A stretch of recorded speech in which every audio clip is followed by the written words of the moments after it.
Tarde falar com vocês sobre um assunto muito interessante, e esse assunto eu quero começar respondendo uma pergunta, e vamos até a Bíblia responder esta pergunta. E a pergunta é a seguinte: para onde caminha a igreja?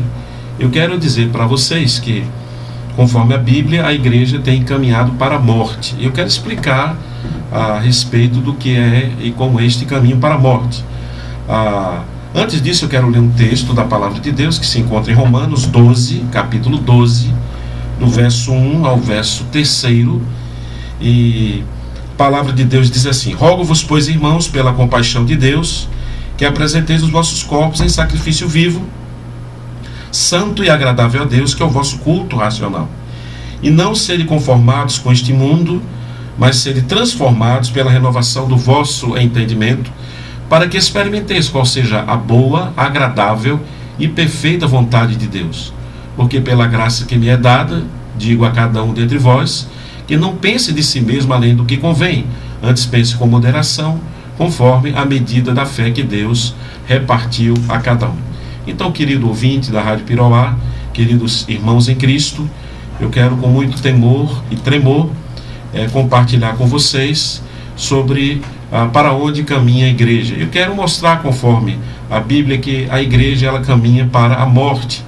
E quando falamos de morte, não estamos falando de morte como nós entendemos, onde nós fazemos o sepultamento de alguém, mas é uma morte espiritual, e uma morte no sentido de que muitas vezes a igreja está cheia de gente, cheia de membros, mas eles estão mortos espiritualmente. Eles são pessoas que são salvas em Cristo.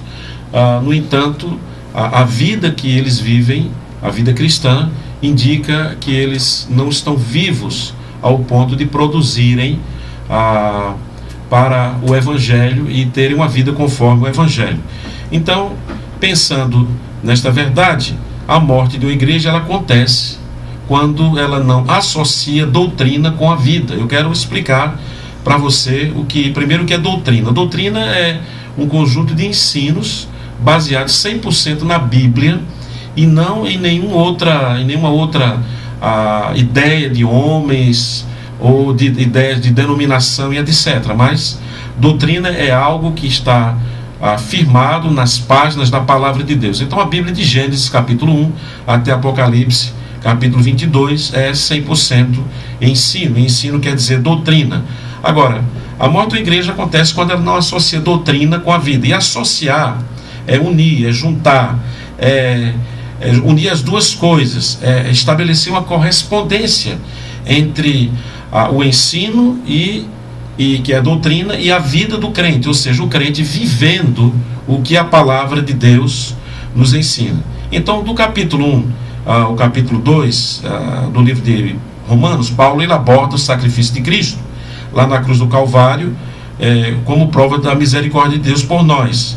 Agora ele aqui, a partir do capítulo 12, ele ensina sobre o sacrifício que nós devemos oferecer a Deus, como prova da nossa gratidão a ele. Então, até o capítulo 11, Paulo tratou de doutrina, e agora ele trata da ética cristã na vida dos crentes. Ou seja, a doutrina foi ensinada e agora os crentes têm que viver essa doutrina, que é esse conjunto de ensinos da Palavra de Deus. Então Paulo passa da teologia para a vida e do ensino para o dever do crente.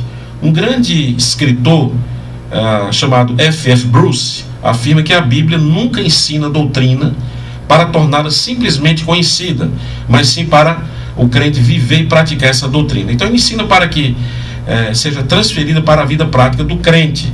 E Paulo apresenta uma exposição doutrinária e em seguida uma exortação ética, interligando ambas, ou seja, ensino, a doutrina e a vida prática. Logo no verso 1, Paulo ele diz: rogo-vos, pois, irmãos. Este pois aqui, Paulo está mostrando que é uma conjunção na língua original, que agora, depois desse pois, os ensinos que vão vir agora do pois, após o pois, que vai fazer parte da vida prática do crente.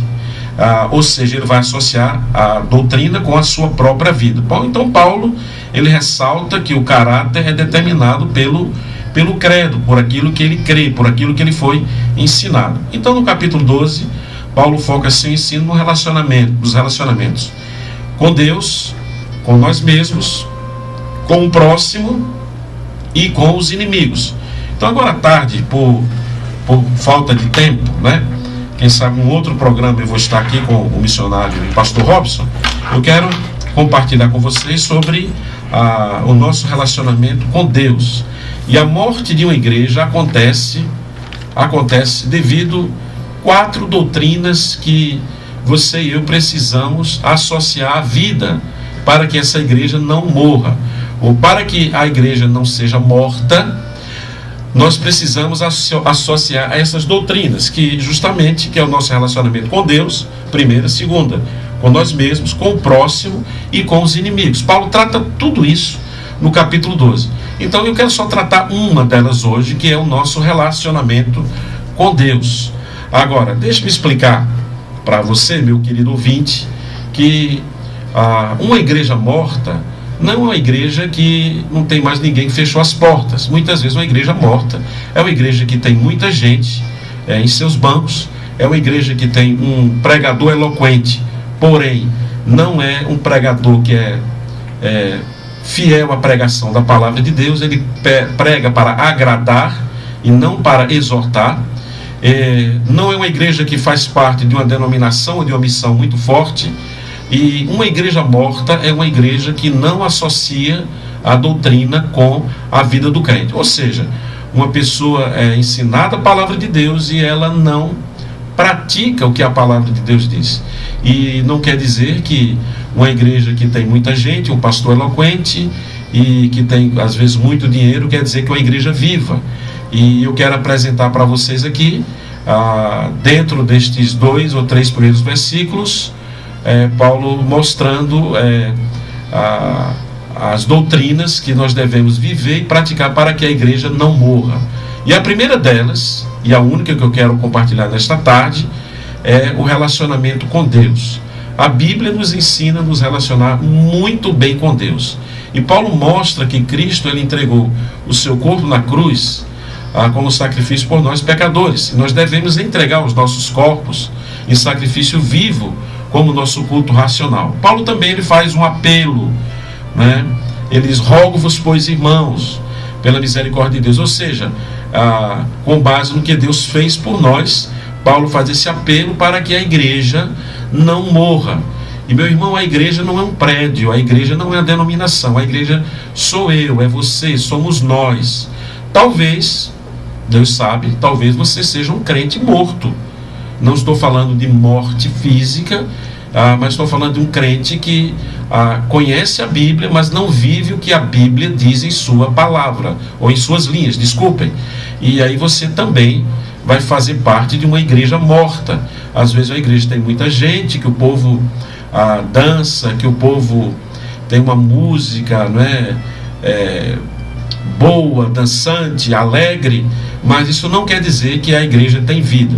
Então eu quero compartilhar com você e mostrar que o bom relacionamento com Deus ele é construído em cima de 2 alicerces espirituais. Eu quero compartilhar esses 2 alicerces espirituais com vocês, porque eles fazem parte da vida de uma igreja viva, né? E o primeiro alicerce espiritual com que nós construímos as nossas vidas espirituais é tendo corpos consagrados ao Senhor, e o segundo mentes transformadas pelo Senhor. Primeiro quero compartilhar com você sobre corpos consagrados ao Senhor. Logo no verso 1, Paulo convoca os crentes a consagrarem seus corpos ao Senhor. Há aqui uma convocação, quando ele diz: rogo-vos, pois, irmãos. É interessante entendermos o que significa esta palavra rogar. Rogar é chamar para o lado, ou encorajar, fazer uma exortação, instruir, né, para que haja uma mudança. E Paulo diz: rogo-vos, pois, irmãos. E este pois, logo no início aqui, na introdução eu falei que este pois interliga doutrina com a vida prática do crente. a doutrina, o que é ensinado, o que é lido, o que é ensinado na escola dominical, nos cultos à noite, ou enfim, um culto de oração.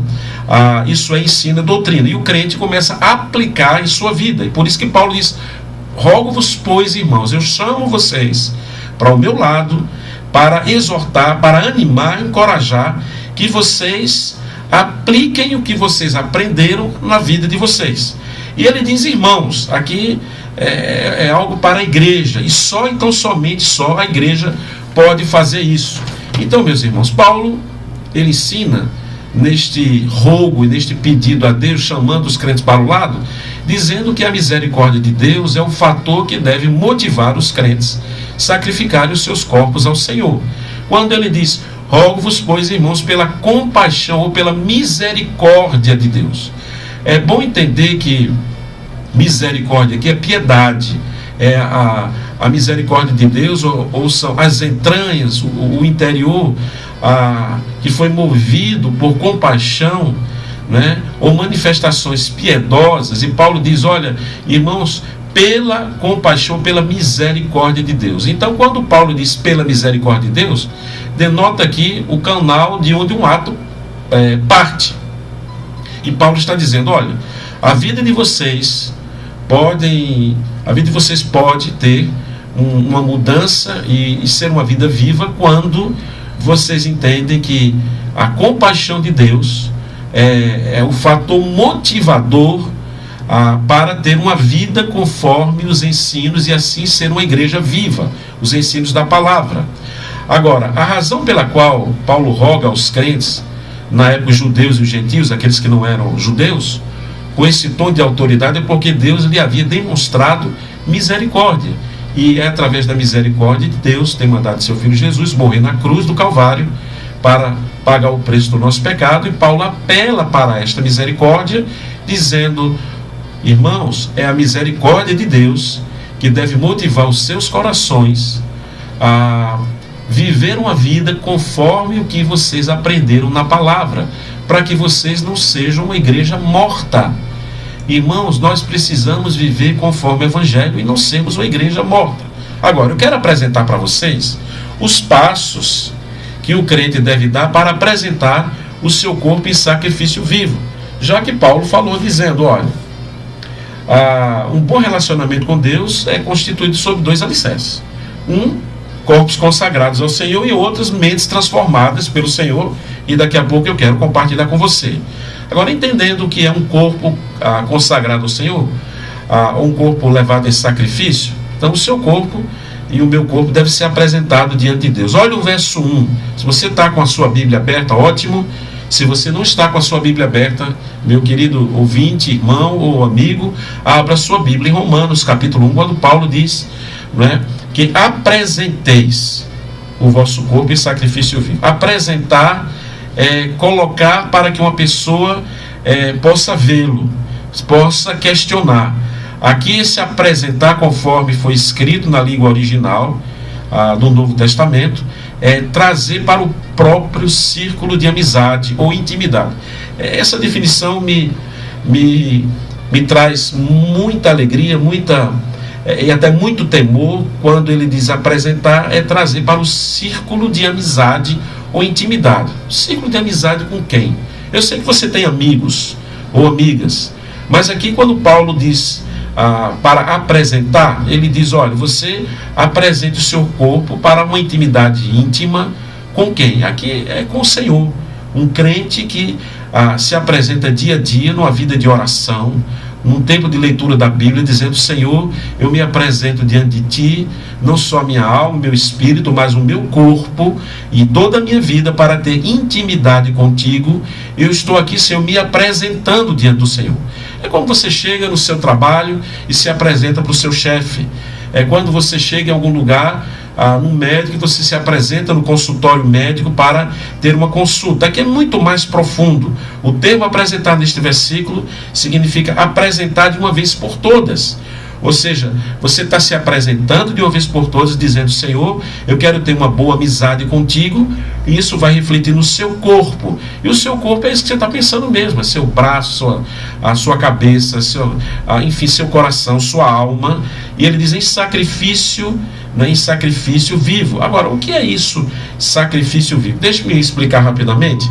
No Velho Testamento, lá no Velho Testamento, quando alguém da família pecava, o pai de família, o chefe da casa, pegava um cordeirinho, ia até na presença do sacerdote, colocava as mãos sobre o cordeirinho, confessava o pecado dele ou de alguém da sua família, e ele apresentava o cordeirinho para o sacerdote ia até o altar de holocausto, né, imolava ou sangrava aquele cordeirinho, pegava o sangue, salpicava no altar, ali, aquele cordeirinho, e ali estava pago o preço do pecado.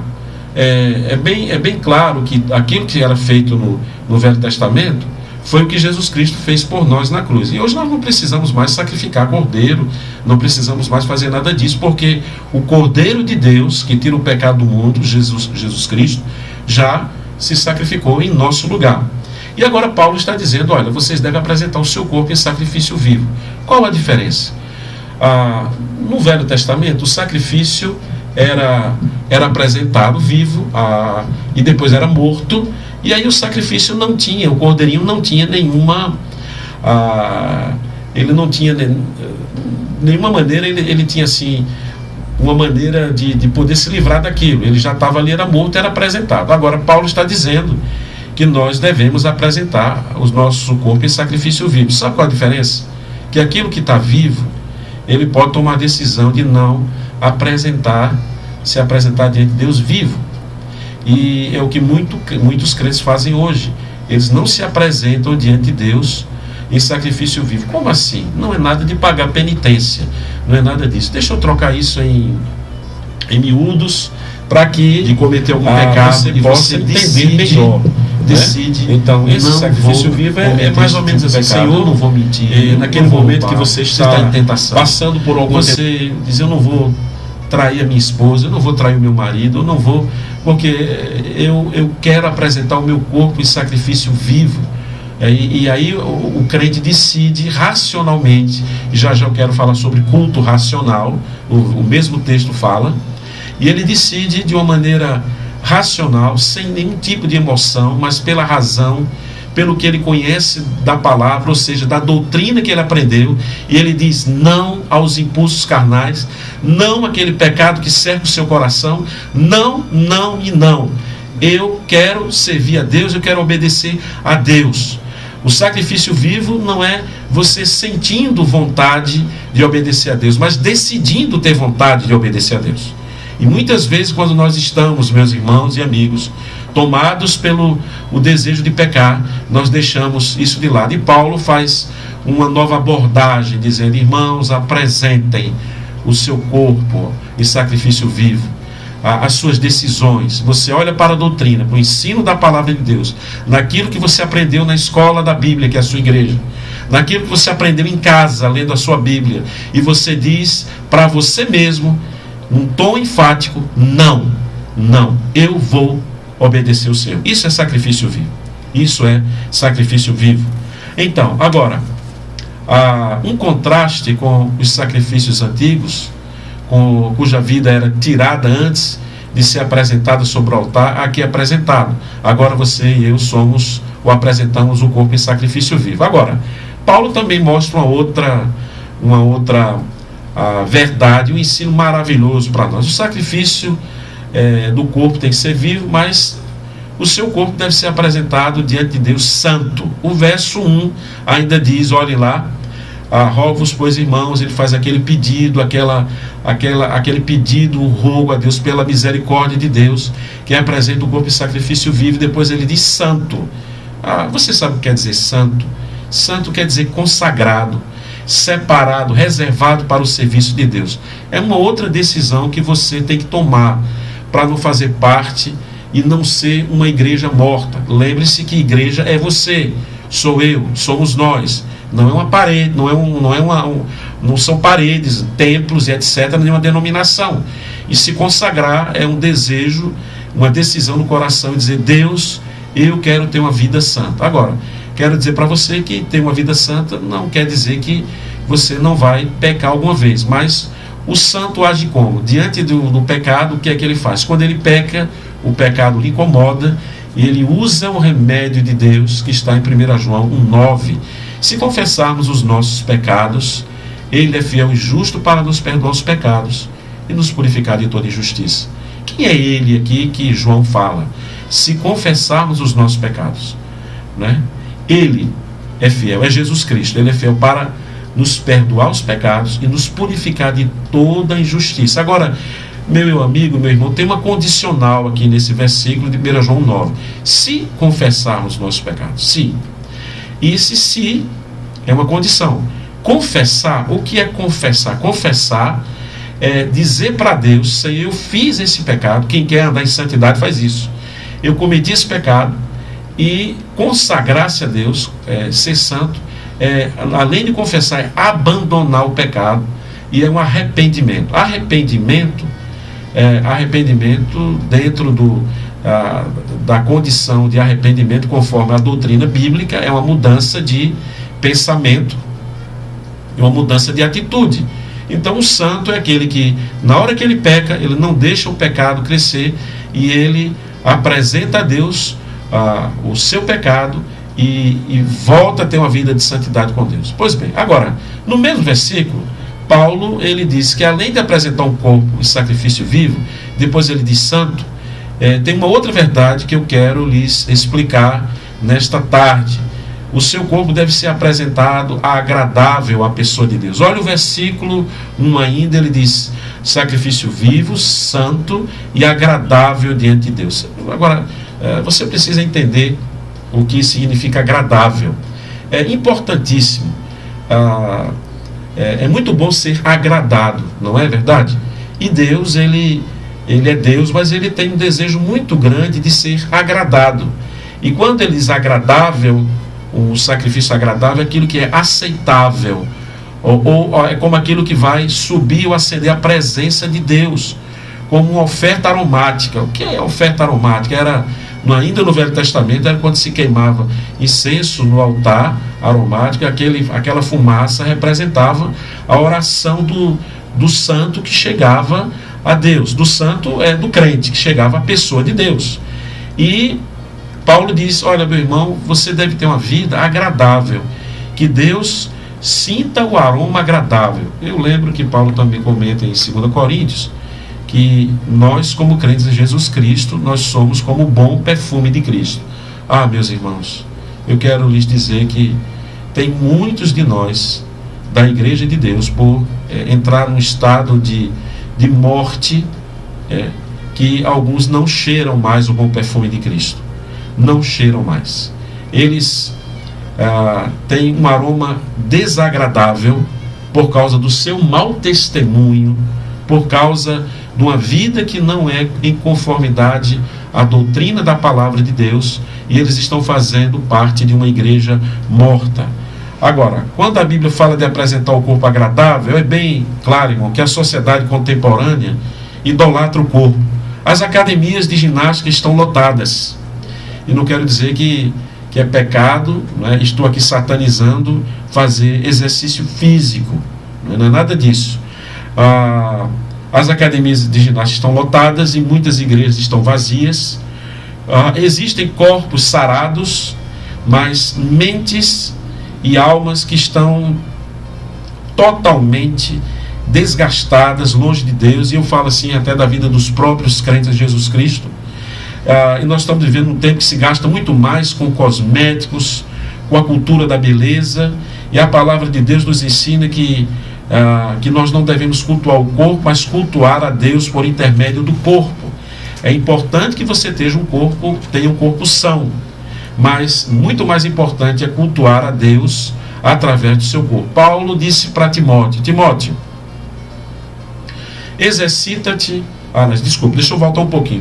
Paulo disse para Timóteo, Timóteo, que o exercício corporal tem pouco proveito. Ele não está dizendo que não tem proveito nenhum, né? Tem pouco proveito, mas ele completa dizendo o seguinte: exercita-te a ti mesmo na piedade.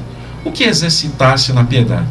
Olha, meu irmão e amigos, ouvintes, exercitar-se na piedade é ler a Bíblia diariamente. Eu quero até fazer um desafio a você, ouvinte, independente se você é evangélico ou não, comece a ler a sua Bíblia. Se você tem uma Bíblia em casa, comece a ler a palavra de Deus, comece a ler o livro de João. Não adianta nada ter uma Bíblia em casa se você não lê. E quando você começar a ler a palavra de Deus, você vai entender várias e várias lições sobre o que Deus tem para a sua vida, tá bom? Então a palavra de Deus nos ensina claramente a exercitar-se na piedade, que é ler a Bíblia diariamente. Paulo disse para Timóteo, ler, orar, ter o seu tempo de comunhão com Deus, que nós chamamos de devocional. É um tempo durante o dia que você separa com Deus para aprender da sua palavra e para fazer com que a palavra de Deus faça parte da sua vida, para que você não morra, não seja um crente morto. Isso que é exercitar-se na piedade, é estar em sua igreja ouvindo o bom evangelho. Se por acaso não tem uma pregação firme, uma pregação 100% bíblica, procure uma igreja que ensina a Bíblia com seriedade, com fidelidade, tá bem? Então, agora, tem outra verdade nesse versículo que Paulo fala sobre apresentar um culto em sacrifício vivo, ou o corpo. Você deve apresentar um culto a Deus conforme a lógica dele. E eu quero extrair essa palavra lógica do próprio versículo 1, quando Paulo diz: santo e agradável a Deus, que é o vosso culto racional. Entenda que culto a Deus não é só ir para a igreja cantar, louvar, recitar versículos e etc. Cultuar a Deus é muito mais do que isso. O culto a Deus é desde que você levanta, no lugar onde você vive, no seu trabalho, na faculdade, na escola, o seu testemunho como crente em Jesus Cristo, andando perto do Senhor, uma vida próxima a Deus, conforme você aprendeu da palavra de Deus e você aplica a palavra de Deus em sua vida. Ou seja, é a doutrina fazendo parte da vida do crente. Agora, onde é que nós chegamos aqui que você deve apresentar um culto a Deus conforme a lógica de Deus? Vem da palavra racional. A palavra racional, na língua que foi escrita o Novo Testamento, a língua grega, é a palavra lógicos. Quando Paulo diz, olha, que é o vosso culto racional. E Paulo diz que o culto ele deve ter a lógica de Deus. Agora, qual é a lógica de Deus para um culto? Eu quero fazer algumas perguntas para você, meu irmão, e até ouvintes que não são evangélicos. Será que todo culto a Deus, o que se faz no serviço do culto, desde o que cantam, do que pregam, das danças e dos gritos e de outras coisas mais, estão dentro da lógica de Deus? Eu faço para você um desafio: estuda a Bíblia e vai ver na palavra de Deus, ela vai lhe informar o que fazia parte do culto lógico de Deus. Deus tem uma lógica. Você já viu falar com alguém, você conversando com alguém, e você diz, olha, isso tem lógica. Ou então você pode dizer, poxa, mas olha, eu discordo de você, isso aí não tem lógica. E eu digo para você que eu discordo de muitos cultos hoje, especialmente no templo, que não estão dentro da lógica de Deus. Não tenho tempo para falar sobre tudo aqui, mas essa questão do culto racional é daquilo que é lógico. Agora, o que é lógico? Daquilo que pertence a Deus, daquilo que está dentro da razão de Deus, daquilo que é razoável e do que Deus aceita. E onde é que você pode descobrir a lógica de Deus? Bom, não é na minha igreja. Eu sou um pastor da igreja batista regular lá no estado de Roraima, em Boa Vista, na capital. Não é dentro da minha igreja. A lógica de Deus é você olhar para dentro da Bíblia. É para você correr para a Bíblia, estudar a Bíblia e ver o que Deus diz em sua palavra e sobre o culto que é o culto racional. Eu já sou pastor há 30 anos, e desculpem de falar assim, eu não estou querendo falar porque eu tenho 30 anos, eu sou melhor do que alguém, não é nada disso, mas falar assim, um pouquinho da experiência de que tem. E eu já estive em algum lugar, já fui pastor de igreja, que o culto não era racional, ele é emocional, não é carregado de fé e de razão, da lógica de Deus, mas é completamente distante do que Deus diz em sua palavra. Então eu deixo um desafio para você, meu irmão em Cristo, você que é ouvinte, estude a Bíblia, que você vai descobrir na Bíblia o culto que agrada a Deus. Eu já ouvi mais ou menos assim nesses 30 anos de pastorado: olha, eu gostei muito do culto hoje, ou então eu não gostei do culto. Olha, o culto não é lugar para a gente gostar ou deixar de gostar. Nós devemos nos preocupar e entender o seguinte: hoje o culto está dentro da lógica de Deus? Eu fiz Deus gostar da adoração, dos louvores, da minha vida, da minha postura na igreja, ou durante toda a semana, no meu culto a Deus, na faculdade, no trabalho, o meu comportamento, o meu testemunho, agradou a Deus? A mensagem da palavra de Deus na minha igreja agradou? É de Deus mesmo ou foi coisa de homens? O que cantamos, o que louvamos? E aqui isso é um culto racional. Você pode descobrir na Bíblia aquilo que agrada a Deus. O culto não é para agradar a mim e a você, o culto racional. O culto é para agradar a Deus. O culto não é para agradar o adorador. O culto é para agradar o adorado. Então, meus irmãos, um culto espiritual, ele é completamente diferente de um culto carnal e do que nós estamos vendo hoje. Um célebre escritor e pastor chamado John Stott, ele disse o seguinte, abre aspas: nenhum culto é agradável a Deus quando é unicamente interior, abstrato e místico. Nossa adoração, ela deve expressar-se em atos concretos de serviços manifestados em nosso corpo. Agora, para terminar a minha palavra com vocês hoje, nessa tarde tão agradável e num convite tão bom aqui do meu irmão em Cristo, meu primo, pastor Robson, eu quero também compartilhar que um culto a Deus, ou seja, nós temos um bom relacionamento com Deus, advém não só de corpos consagrados a Deus, mas de mentes transformadas pelo Senhor. Então, a segunda parte que deve fazer assim, a parte da minha vida, do meu relacionamento com Deus, é termos uma mente transformada pelo Senhor. No verso 2, agora ponha os teus olhos, por gentileza, estou já chegando ao fim, no versículo 2, do capítulo 12 de Romanos. Agora queremos falar de mentes transformadas. Falamos de corpos transformados, faz parte do bom relacionamento com Deus, e mentes transformadas pelo Senhor. É impossível você se aproximar de Deus e Deus não transformar a sua mente. Há duas palavras que regem este versículo. Olha o verso 2. E não serem conformados com este mundo, mas serem transformados pela renovação do vosso entendimento. São duas palavras que regem este versículo: conformação e a outra, transformação. Então, meus queridos irmãos, ouvintes e ouvintes da Rádio Piroá, é bom entender essas duas palavras. Quando Paulo diz, mas seres... não serem conformados com este mundo, mas serem transformados. Conformação quer dizer ter a mente e o caráter, ter o mesmo padrão do outro, ou moldar-se de acordo com a vida dos outros. Interessante que essa palavra conformação, que quer dizer moldar-se aos outros, vem de uma palavra chamada esquematizou. Esquematizou, na língua original, que deu origem à nossa palavra esquema. Você já ouviu? Já ouviu falar dessa palavra? Ou já ouviu alguém usando essa palavra para um bom fim ou para um mau fim? Já ouviram alguém dizendo, olha, fulano está dentro do esquema, ou ele faz parte do esquema? Pois bem, essa palavra aqui, conformação, é você ter a mesma forma do mundo. É o crente, aqui Paulo está falando para crentes, ter uma vida que está dentro do esquema do mundo. Ele diz, olha, não se conformem, não tome a mesma forma do esquema do mundo. Essa forma de esquema do mundo, ela é elástica, ela é puxada de um lado para o outro, ela é flácida, ela puxa para onde quer, é uma questão de relativismo moral. Você sabe o que é relativismo? Relativismo é algo mais ou menos assim.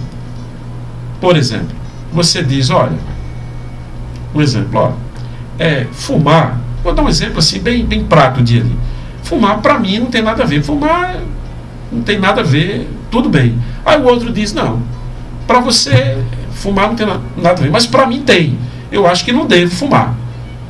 Então, o mundo é relativo.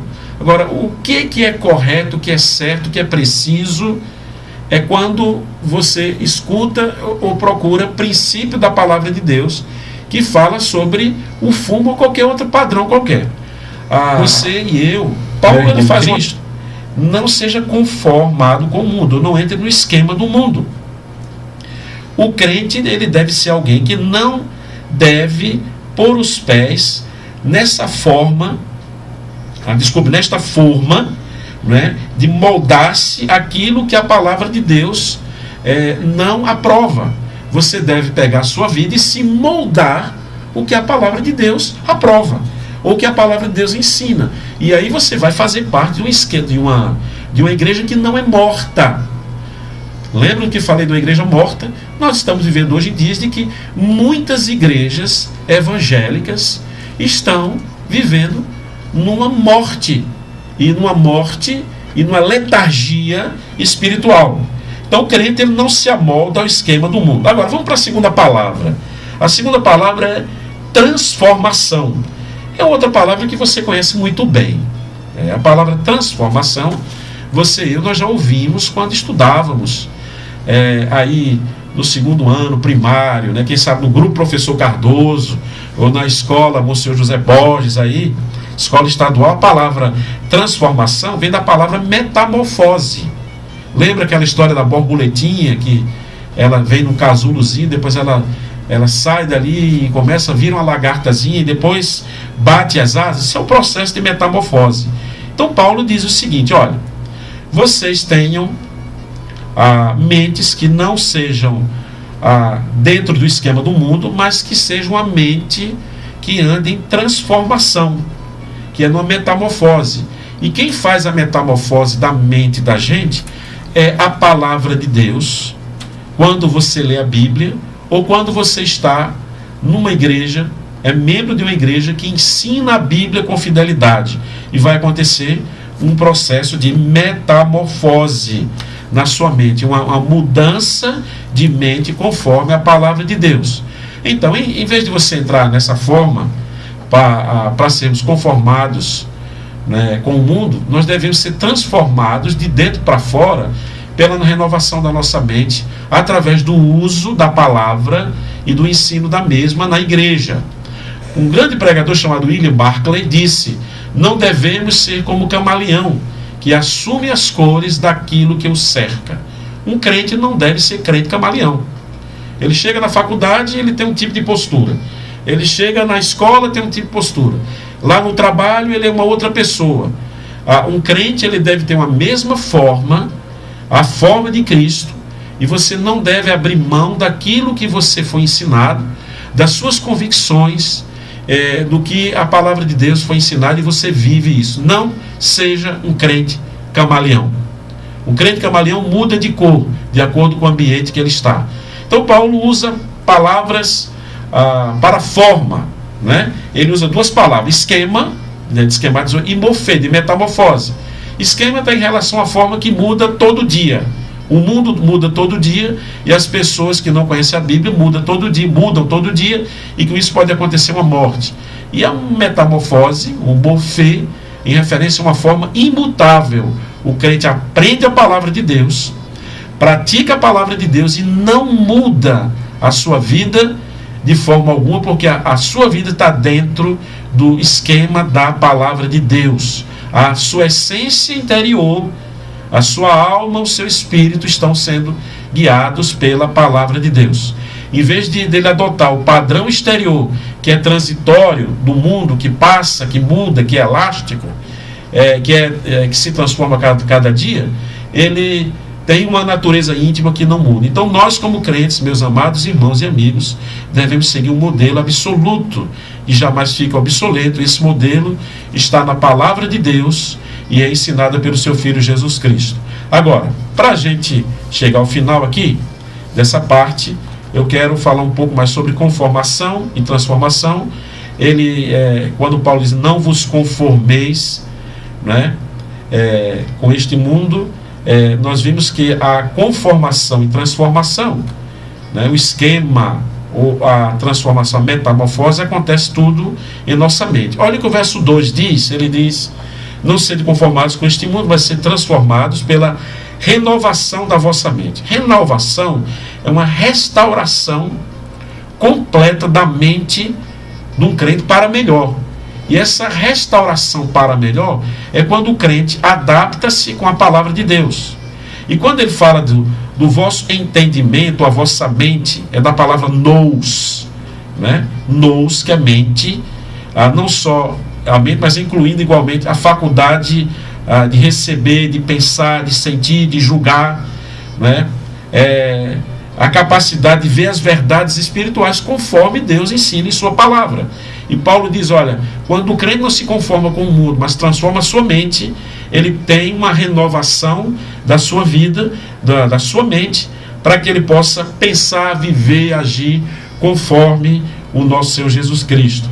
E aí isso, meu amado irmão, irmã, faz com que você não faça parte de uma igreja morta, não é? Uma igreja morta. Ou você não é uma igreja morta que participa junto com muitas pessoas, mas parte delas estão vivendo numa morte espiritual, numa morte de falta de produção, na verdade. Estou falando aqui de perda de salvação, mas de produção, de transformação e de bom testemunho. Pois bem, então, chegando já ao final, o crente que não se conforma com o mundo, ele vive transformando, experimentando, está no centro da vontade de Deus. Olha que o verso 2 ainda, capítulo 12, do verso 2 ainda diz, ele diz, olha, fala de não se conformar com o mundo, se transformar pela renovação do entendimento, e ele diz, para que experimenteis qual seja a boa, agradável e perfeita vontade de Deus. Tem muitos crentes que não experimentam, e nunca experimentaram estar no centro da vontade de Deus. Eu conheço crentes velhos na fé, mas eles vivem na periferia da vontade de Deus, mas não vivem no centro da vontade de Deus. E aqui é uma grande diferença. Viver na periferia da vontade de Deus, ao invés de viver no centro da vontade de Deus. Crentes que têm uma vida espiritual viva, eles vivem no centro da vontade de Deus. Quando Paulo diz para quê, é importante você e eu entendermos este para quê. Para quê quer dizer para dentro de, ou em direção a. Em direção ao quê? À vontade de Deus. E a vontade de Deus, ela é caracterizada por três coisas excelentes. A vontade de Deus, ela é boa, a vontade de Deus é agradável e ela é perfeita. E eu quero, com rapidez e brevidade, falar sobre o que é experimentar. Experimentar é testar, é verificar. Inclusive, essa palavra experimentar, ela era usada para testar os metais, testar o ouro, saber se o ouro era verdadeiro ou não. E Paulo usou esta palavra que os ouríveis usavam, dizendo, olha, você pode experimentar, como os ouríveis experimentam e atestam a riqueza de estar no centro da vontade de Deus. Sabe o que significa vontade?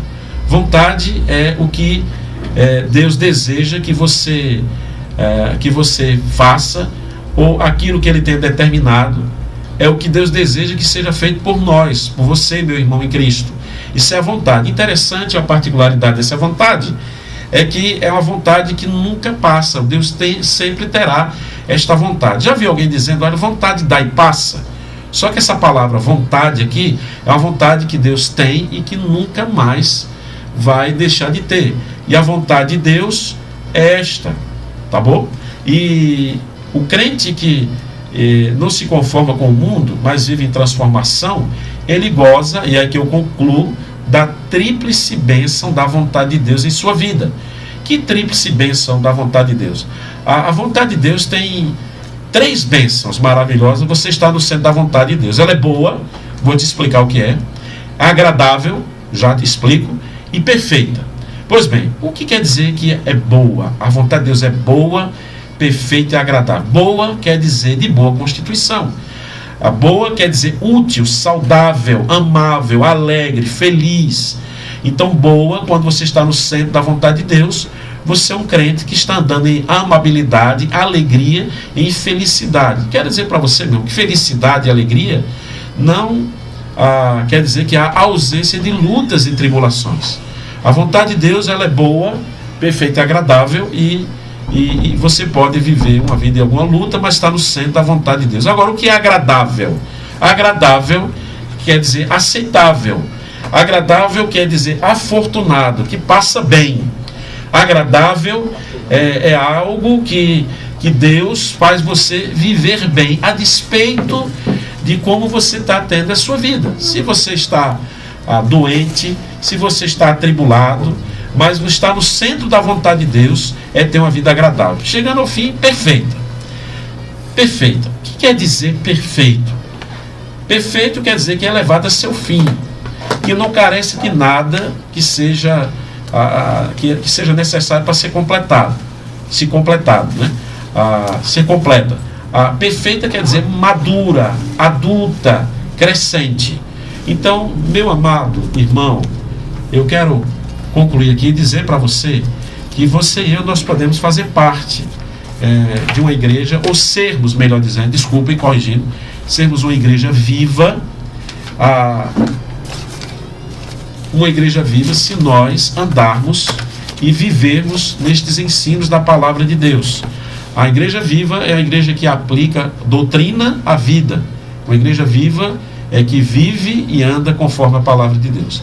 Então, que Deus te abençoe, te guarde nesta tarde de domingo, a sua família, e que você leia a Bíblia e você, meu irmão em Cristo, reflita do que foi falado. Um grande abraço, Deus te abençoe, em nome de Jesus, Deus te abençoe. Amém.